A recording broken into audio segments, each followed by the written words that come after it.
মানসম্মত বীজ শুধু একটি উপকরণ নয়, এটি কৃষির সাফল্যের মূল ভিত্তি। উন্নত বীজ ব্যবহারের মাধ্যমে ফলন বৃদ্ধি পায়, উৎপাদন খরচ তুলনামূলকভাবে কমে এবং কৃষকের লাভের সম্ভাবনা বহুগুণে বৃদ্ধি পায়। বীজ প্রযুক্তি গ্রাম উদ্যোগ স্থানীয় পর্যায়ে দক্ষতা, জ্ঞান ও প্রযুক্তির সমন্বয়ে কৃষকদের আত্মনির্ভরশীল করে তোলে। এই উদ্যোগ শুধু উৎপাদন বাড়াচ্ছে না, বরং কৃষকের মধ্যে নতুন উদ্যম, আত্মবিশ্বাস ও উদ্যোক্তা মনোভাব তৈরি করছে।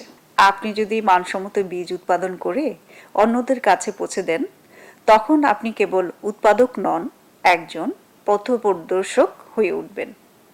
আসুন আমরা সবাই এই উদ্যোগে সম্পৃক্ত হই, আধুনিক কৃষি প্রযুক্তি গ্রহণ করি এবং লাভজনক ও টেকসই কৃষির পথে একসাথে এগিয়ে যাই। কৃষি আমাদের শক্তি, আর সঠিক বীজই সেই শক্তির সূচনা। কৃষক ভাই ও বোনেরা, আপনারা যদি মানসম্মত বীজ বা অন্য কোনো ফসল চাষে সঠিক পরামর্শ নিতে চান, তাহলে কৃষি তথ্য সার্ভিসের কৃষি কল সেন্টার 16123 নম্বরে রবি হতে বৃহস্পতিবার সকাল 8টা থেকে রাত 8টা ফোন করুন। এছাড়া আপনার নিকটস্থ উপজেলা কৃষি অফিস অথবা উপসহকারী কৃষি কর্মকর্তার সাথে যোগাযোগ করুন।